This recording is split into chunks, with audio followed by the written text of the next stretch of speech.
These people are very rare.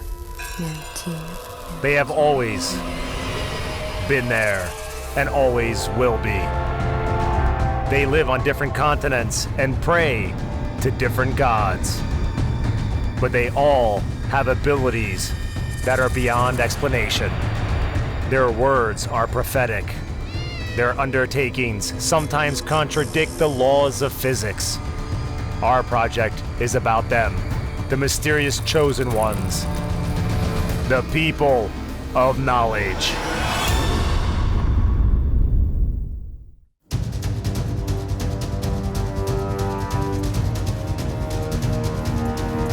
This is Tuva, a unique place in the very center of Eurasia. The ancient land of nomads seems to be hiding from the rest of the world, behind high mountains. Trains don't come here yet, and flights are rare. Even the climate of Tuva has been made special by its geography. Here, in the southern part of eastern Siberia, the living conditions are similar to those on the far north. The stark differences between winter and summer temperatures can be as high as 100 degrees.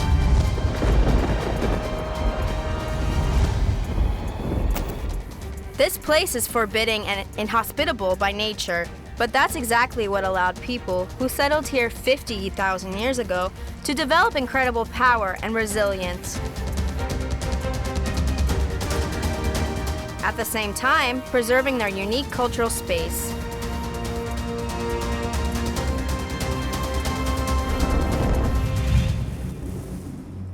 If we talk about Tuvans and their religion, there is a traditional culture that has been preserved here since ancient times, the culture of Shamanism, and it has stayed in its pristine and pure form.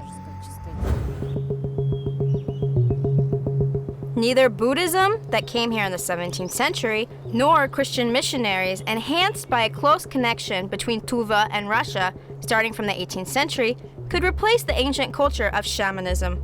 And shamans, on par with lamas to this day, are the most respectable people here. No important business is started without them.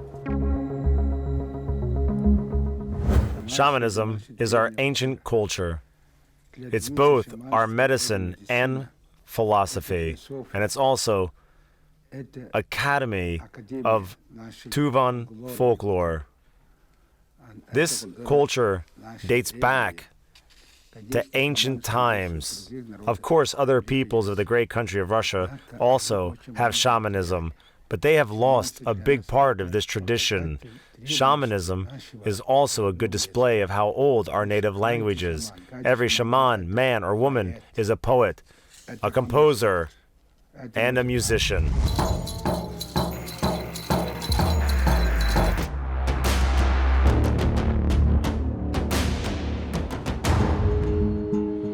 Mangush Kenin Lapsan is the high shaman of Tuva.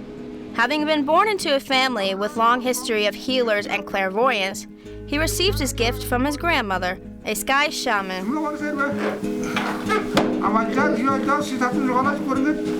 Mangush Barakovich graduated from Leningrad University and dedicated his life to studying and preserving the traditional culture of his people. Although this elderly man is almost 90 years old, he keeps practicing shamanism. But as he proudly mentions, he has assistants. As a joke, he calls Vyacheslav Apachur his deputy. And there's a reason for that. Vyacheslav is considered to be the strongest shaman of Tuva. A shaman is a mediator. He is an ordinary person in everyday life.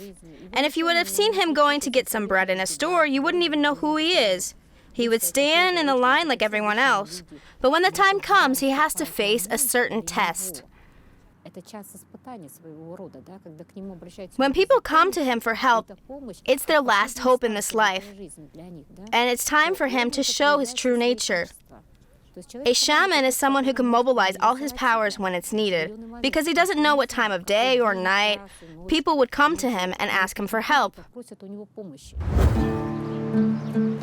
This humble cabin is somewhat an office for the Society of Tuvan Shamans, called Dangur, meaning tambourine. It's located close to the center of Kuzil. This is where shamans conduct a so-to-speak primary examination.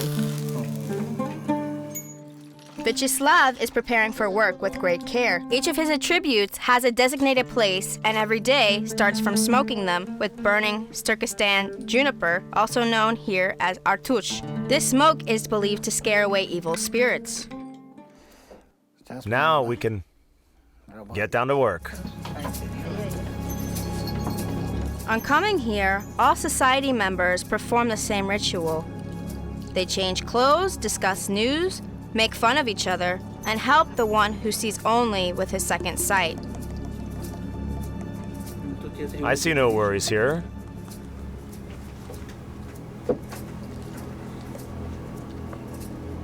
Some thoughts are swarming, but I cannot read them, and you cannot stop them.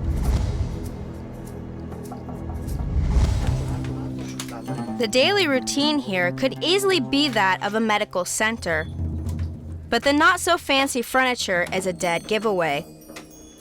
And it makes perfect sense, as unlike doctors, shamans never set the price for their gift.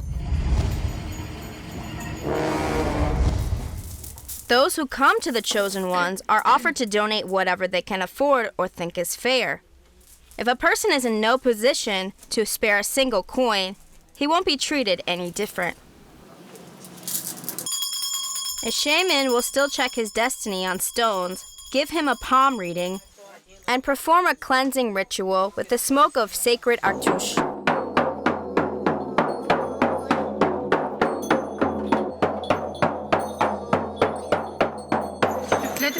Sometimes rituals are performed by several shamans at once, but that doesn't happen very often, as teamwork is reserved for special occasions.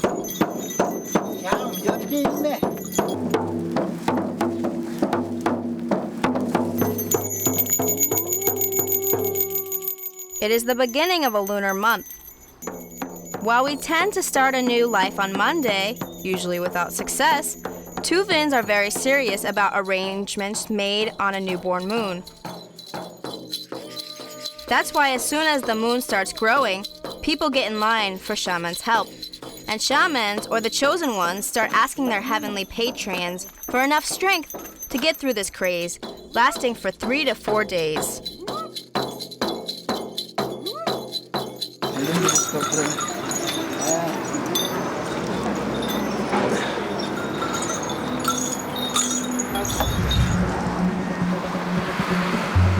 Plenty of visitors today. Apart from those who go to the shaman as preventive measure, and those who ask for good luck in their undertakings, there are also people who come with serious problems. The life of Karasal family seems to be falling apart.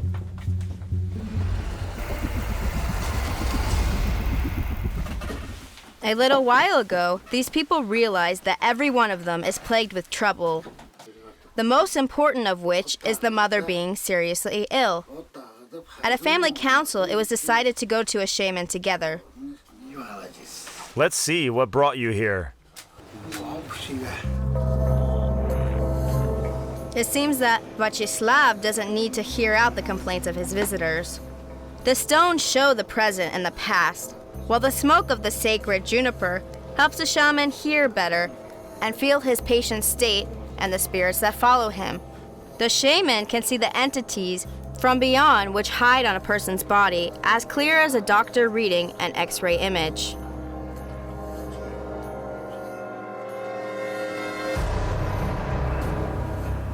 There's an evil spirit in your house. He is the source of your trouble for the entire family. You have Dora on you, and it seems an old one. Dora in Tuvan language means jinx. The shaman says that it's a rather old one, since the mother of the family is sick and things don't go so well for her daughters either. The case is so advanced that countermeasures have to be taken urgently.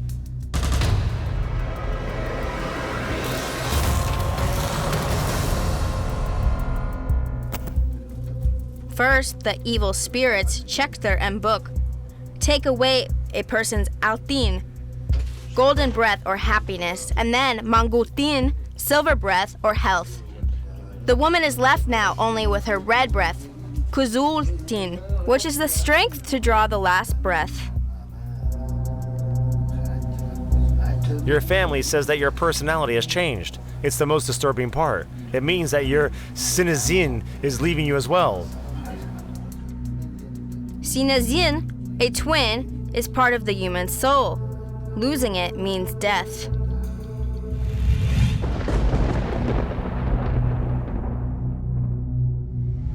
The shaman gives his patients a list of things they need to prepare for tomorrow. Among them are buying a whip and cooking a front leg of mutton. Vyacheslav is going to visit them at home to perform a cleansing ritual and lift the curse. However, he is not yet breaking the worst news to the Karasal family.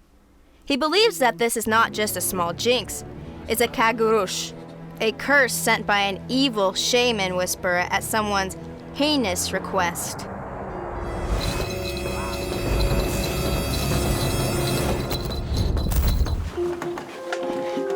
Tomorrow the shaman will have a difficult battle in another world.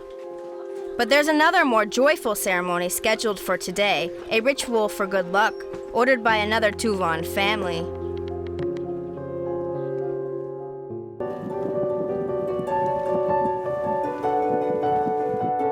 This is Ova, a sacred place. It's common in Tuva to build a special structure to honor the spirits that live near springs and in the taiga, up in the mountains and down on the mountain passes, out in the steppe and near bridges. If there are no trees around, then it's just a pile of stones. But here on the scenic right bank of the great river, Bikyam, that's how Yenisei is called in Tuva, people have not only gathered some river stones, but also put up wooden stakes to form a shelter.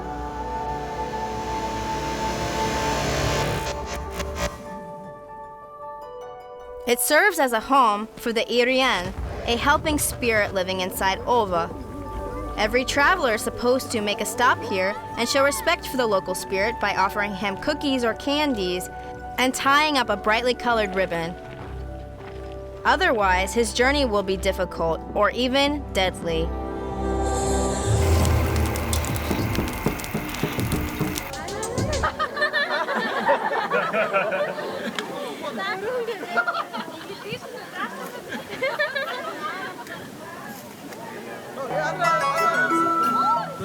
This sacred hill has plenty of space to fit many things. Standing next to the Ova are totem poles, a reminder of an even more ancient Tuvan belief, and Shinto lion guards that came here from China. Actually, lions have never inhabited China, so their sculptures traditionally look like a couple of jolly Pekingese dogs hiding from the sun under a roof. No wonder, then, that on weekends this place experiences an inflow of people from various denominations. It's a typical Tuvan phenomenon, combining a wide range of cultures and religions, not only in one space, but even inside one family. They don't mix with each other, but yet stay in a friendly relationship. Meanwhile, Vyacheslav has already arrived to Ova. The Orzhak family that invited him to perform the rite is quite wealthy. One of the daughters owns a store that sells cashmere clothes from the neighboring Mongolia. Her husband is a construction site supervisor with plenty of work in Kuzil at the moment. The family lives nearby, meaning that the local spirit is their patron.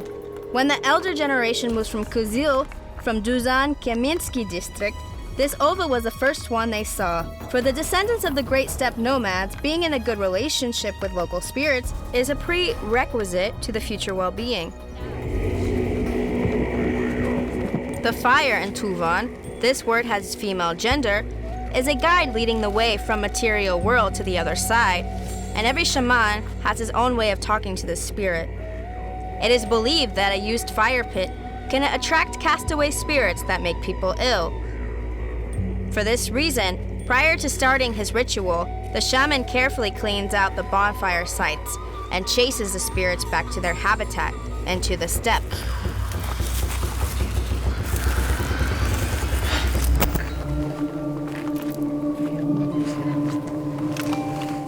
The longest part of the ceremony is creating amulets for all participants. To make sure luck doesn't leave their house, the entire family comes here on a growing moon to show the Ova spirit their respect. But they also invite a shaman, as he is the only one who can create a irin and breathe some of his power into it. Each artifact is a personal amulet, a benevolent spirit that will be helping its owner. Its principal component is a body part of the shaman's power animal.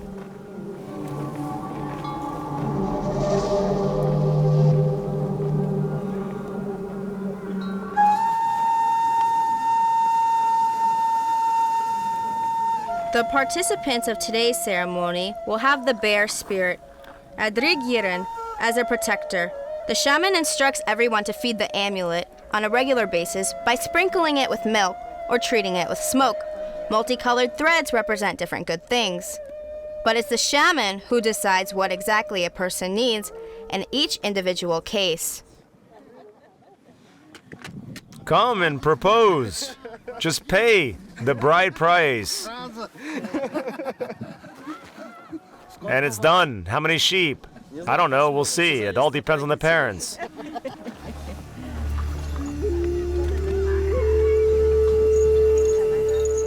Next, the gathering gets down to cooking sacrificial food. Incidentally, spirits like having a hearty meal. Meat, milk, butter, cottage cheese, various grains, sweets, pastry, and special Tuvian flour, takan. This is flour. Bread.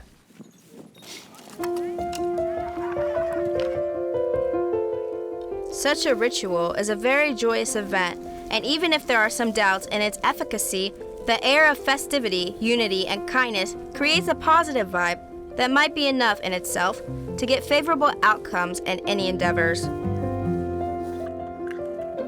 That's why Tuvans are so afraid of jealous people putting a Dora curse on them, as it happened in the Carousel family.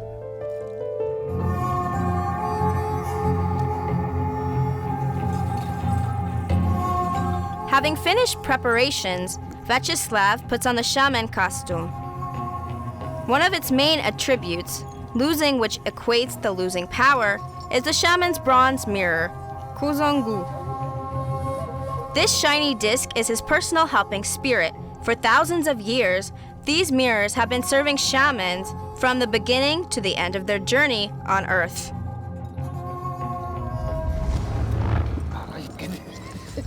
If we take a look at world history, at the history of Europe and Asia, we can already see that the Great Steppe was already inhabited by nomadic tribes as early as the first millennium BC. And when the archaeologists study the burial mounds of that period, they find bronze mirrors. Having appeared in the first millennium BC, these bronze mirrors are still used by contemporary Tuvan shamans. A mirror is an item that allows mortals to travel between the worlds, to see those other worlds. Nowadays, bronze mirrors are most often owned by those shamans of Tuva, who have the status of the sky shaman. You cannot acquire this magical property on your own, and you cannot make yourself the costume. Vyacheslav has received his coat from a higher shaman during the initiation, which Tuvans called the path opening. Together with his costume, the older shaman, Vyacheslav Muzuk, gave the young one his gift of talking to spirits and forever handed over his power.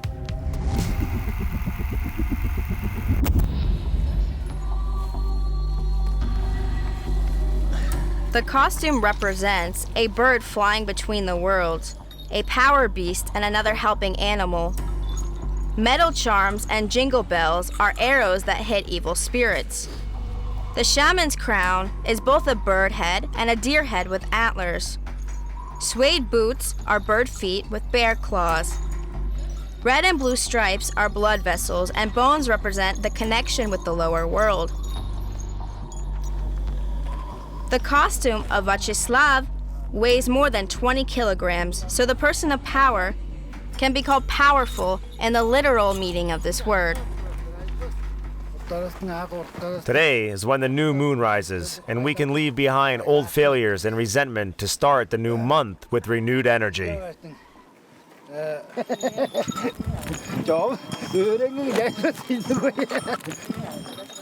After reminding everyone the purpose of this meeting, the shaman tells participants to focus on their wishes and then proceeds to cleanse. Using his whip, he drives away evil spirits that cling on to people. But it's scary. It has to be done, or they will jump over onto you. Other attributes, such as bear claws, are handed to those who are in need of extra support. The shaman shares his power only when he thinks it's beneficial to the recipient.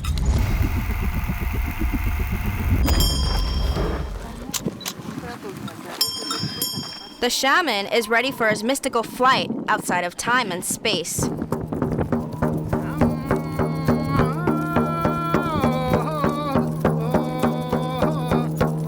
The shamanic drum, dungur, is a shaman's essential mysterious assistant. It is believed to be a living thing. Nobody is allowed to touch the dungur, and it can be seen fully exposed only during rituals. Shaman chants are called aglush. Singing them, Vachislav calls on helping spirits and governing spirits of this area, the lower sky, and basically the entire Tuva.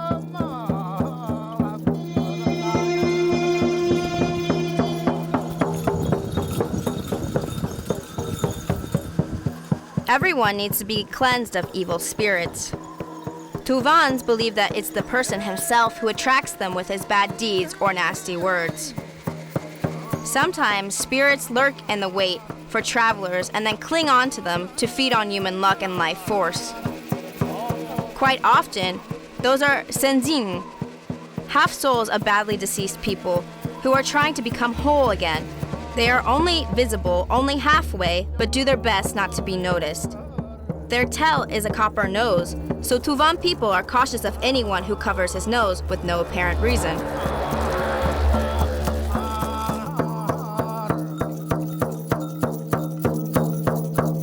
After getting rid of the harmful outside influence, the shaman starts asking spirits for good things. Everything from giving daily bread to delivering from evil. And that's the end of the ritual.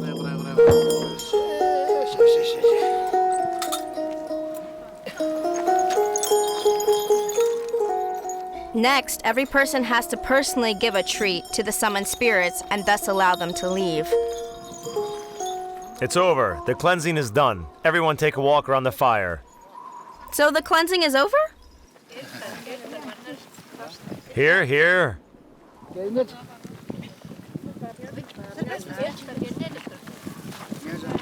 Kids, take the offerings. Nothing should be left on the table.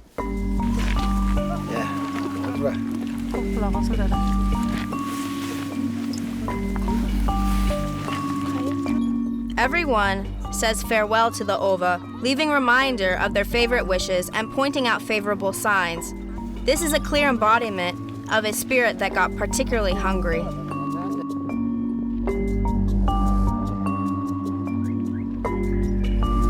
Every case in shamanic practice is unlike another. And although no two ceremonies are completely the same, the ritual, polished over 1,000 years, has its canons, same as every shaman has its specialty and purpose. It's not up to a person to decide whether he wants to be a shaman. Spirits are the ones who choose who will receive the mystical gift. And the signs of being the chosen one can manifest themselves even at an early age. What's important is to recognize them. When I was 3, my parents and I went to another district where we got caught in a thunderstorm. After that, I started fainting a lot. My parents naturally took me to a doctor, and I was diagnosed with epilepsy. It continued until I turned 11. Now it's clear that it was a shamanic illness.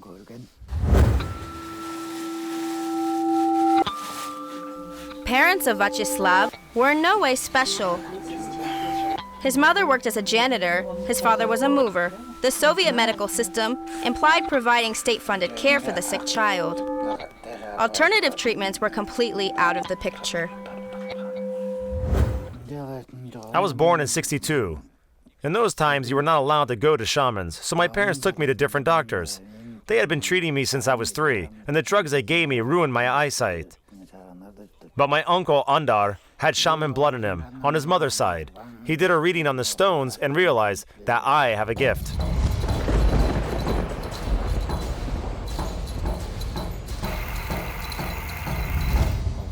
When I turned 11, my uncle gave me a whip. This whip is my working instrument, but that one I keep safe at home. On one hand, Uncle's whip was protecting me back then. I mean, I could wander off just about anywhere, rivers, forests, mountains. On the other hand, I was learning to understand it. It is believed in Tuva that when a young chosen one starts wandering like this, he is getting in touch with his shamanic self. Quite often, he doesn't remember where he's been and what has happened to him. Spirits test his powers, and his soul leaves his body. Sometimes a future shaman might even slip into a coma, only to come back to a life, a changed man. Vyacheslav recalls that how his sickness gradually gave way after he understood his calling. He started to make use of his gift, but to call himself a shaman, to perform rituals and take full responsibility for helping people, first he had to be initiated by a superior and presented with the key shamanic attribute, a costume. It was not until 1998 that Vyacheslav received the gift from an old shaman and underwent a ritual of obtaining a bronze mirror. Since the early morning the next day, the home of Kerasov family is full of excitement. Neighbors and distant family have gathered here, and the meals being prepared for everyone. The jinx that has been detected yesterday is no joke. With every passing hour, the evil spirits, as a checker and as a book, are causing more and more harm to the entire house. But more importantly, they take away the life force from Alina Baramchayevna.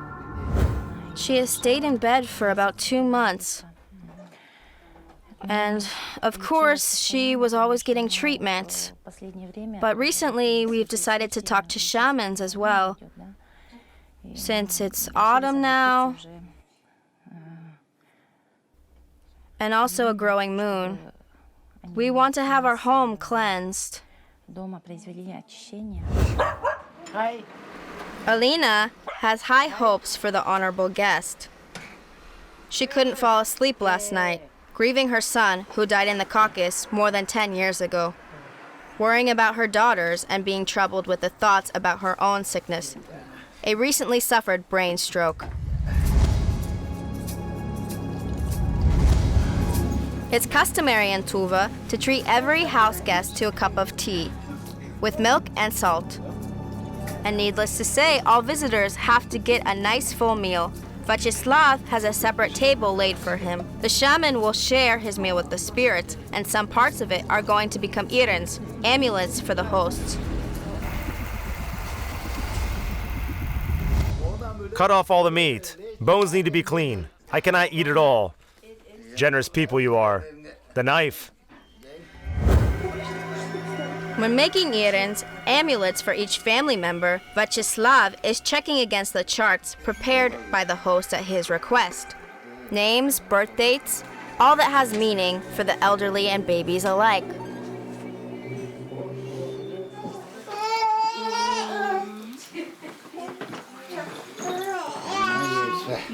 She's trying to escape. When the hostess' turn comes, it's as her merry guest disappears, leaving a concerned doctor in his place. It's obvious that Alina's condition worries him a lot. You need more rest. Our house is so big and the garden needs a lot of work too. But I have knee pains and my joints bother me too. My children also tell me to have more rest, but I don't want to be a burden to anyone. Do your arms get numb? The right one in the morning after sleep. The right one is okay. Healing the left one would have been harder. The shaman is insistent in advising Alina to stop worrying about her children and start taking care of herself. This is also a distinctive quality of a person of power. He is not at all about chasing evil spirits. Book and check their demons, dark energy. Shamans can see all that is clear as we see normal things. But as Tuvans believe, they can also feel sickness and even pull it out of the patient's body.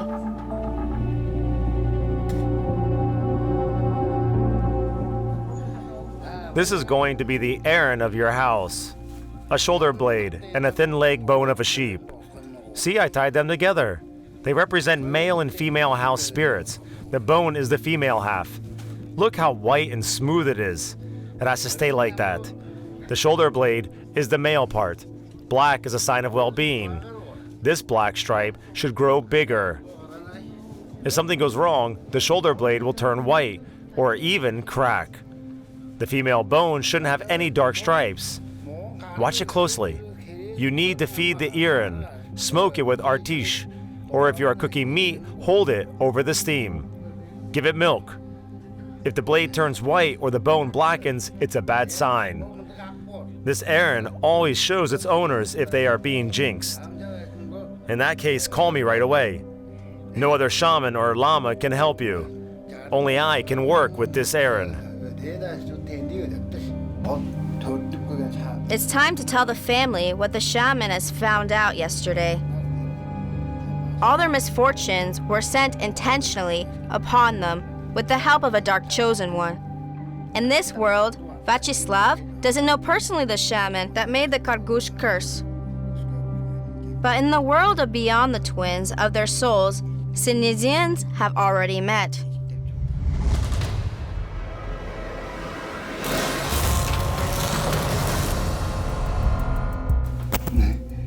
These bones are the embodiment of a malicious shaman. He's already at the mercy of the healing shaman, who has symbolically devoured his flesh with the help of a ritual knife. So his yesterday's request to cook mutton wasn't about having a friendly dinner. Now this artifact has a double power. It's not just medicine, it's an antidote.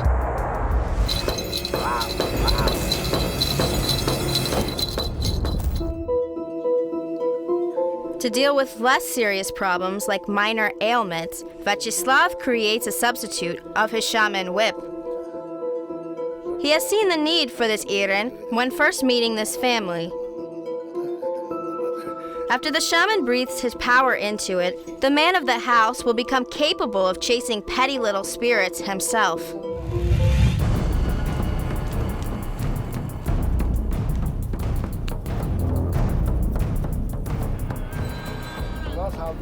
Oh, come down, spirits of my Solugoi and patrons of the wonderful Cha Hole, where my grandfather was born.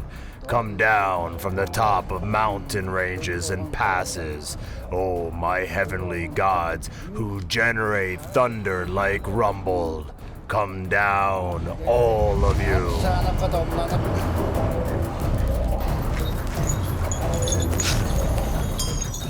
Same as the other day, the shaman calls on his helping spirits, but he's going to include much more requests in this Algush.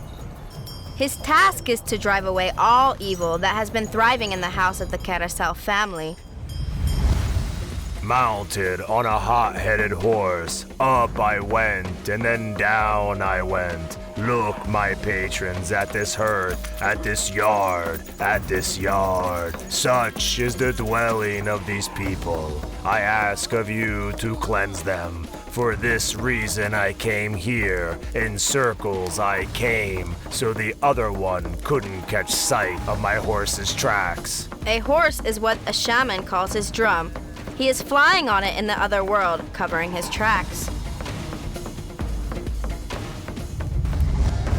Shall Aza Chetkir and Azabuk and Earlick stay away? Shall this house become impregnable to any curse or jinx?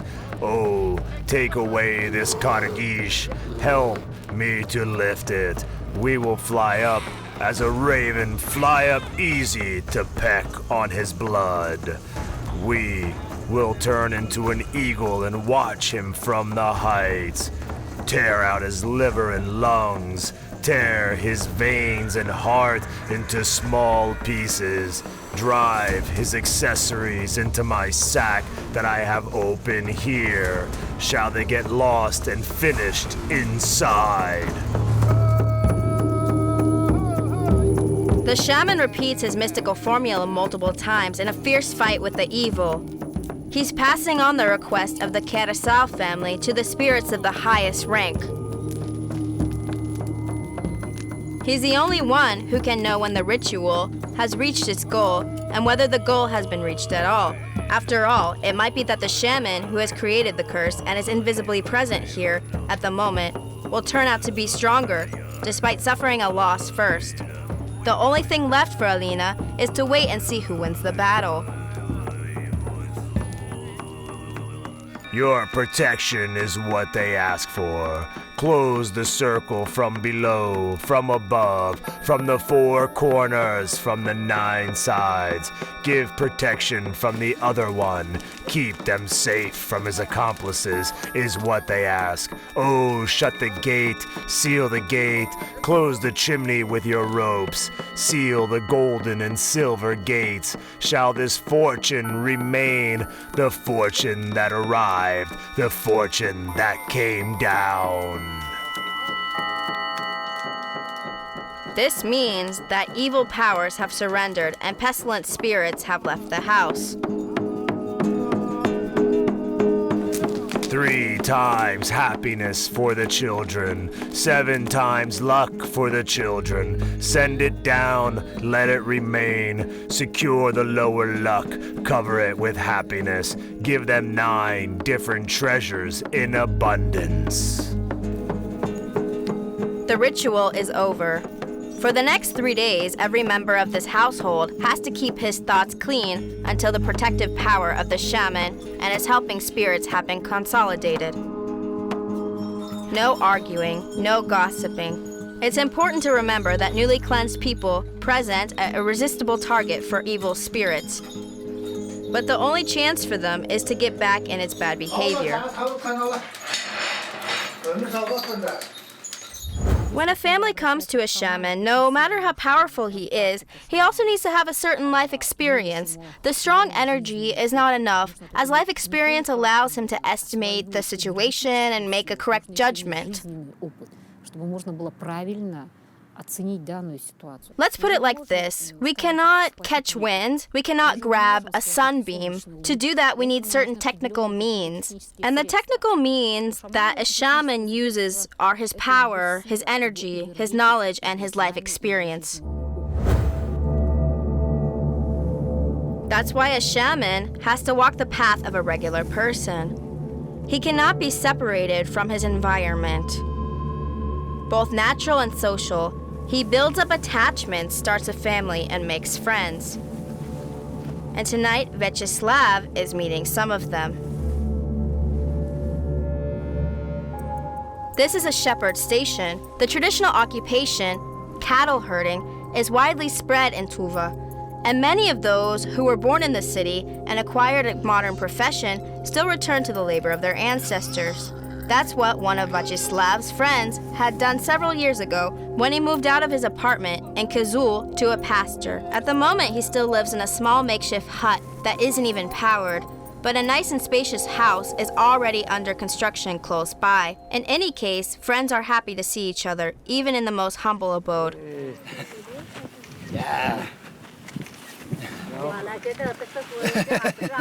Despite his shamanic sickness, 30 years ago, Vyacheslav has been cleared by the medical board for general military service and sent to an automotive battalion. Several more Tuvans happened to be there too, and as it's common among people of the same background, they stuck together. Slava was a cheerful guy back then, always making jokes and laughing, but he also knew how to stand up for himself. Very quick-witted and always full of jokes. Well, he is still like that. That's what his friends are eager to tell. But they have no desire to recall the time of action. It's even harder to talk about what happened near the end of their service, almost before the discharge. But they really want everyone to know how Slava Arapchur saved their lives. We were drafted in 1980.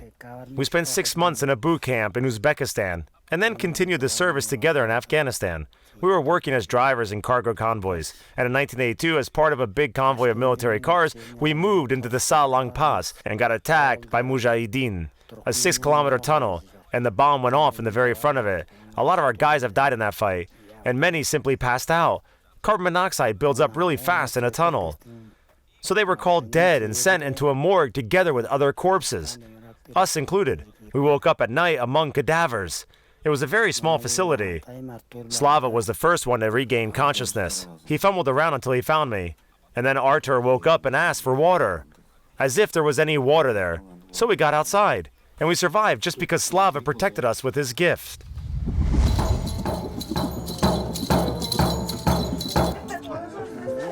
They never told this story to their superiors.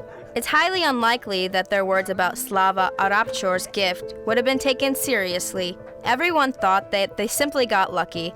But the friends believed that lucky were only those under protection of the future shaman. We always knew that he is an extraordinary man. You know, he always sensed danger in advance and warned us in advance to be extremely careful. His gift of precognition saved us more than once. We became inseparable after that. Everything we celebrate together. Even this farm is in our collective care. Slava comes over for celebrations, but he visits us without any occasion to. The whole time, Vyacheslav was preparing for a ritual. Later, he laughed and swore his friends exaggerated everything. What did you tell them? The truth about what happened. It's so not the truth.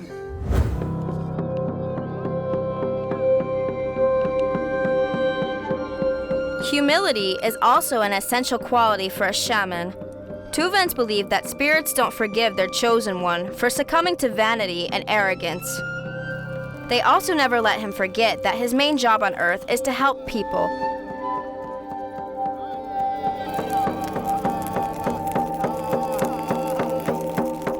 So even before spending some time, men only, in the company of his comrades in arms, the shaman picks up his drum and goes on a ritual journey into the other worlds.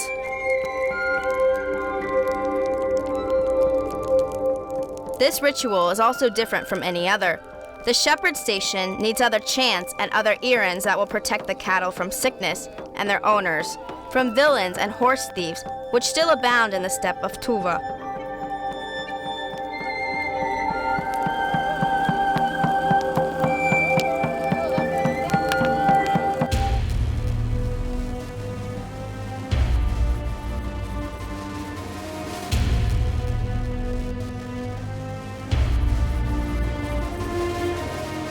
Shamans have a lot of work, especially during the growing moon, when everyone wants to change their life for the better. For thousands of years, people of Tuva believe that their entire life is affected by spirits. This faith is still alive, as are those who get chosen by spirits for maintaining harmony between the material world of the rugged and the exquisite Tuvan land and the other world invisible to a human eye. Vyacheslav became one of those who are destined to see the other dimension. And until his drum goes silent and his whip is put out forever, until his bronze mirror can no longer look the shaman's soul, he will keep helping others, following the purpose that was given to him from above, being a person of power.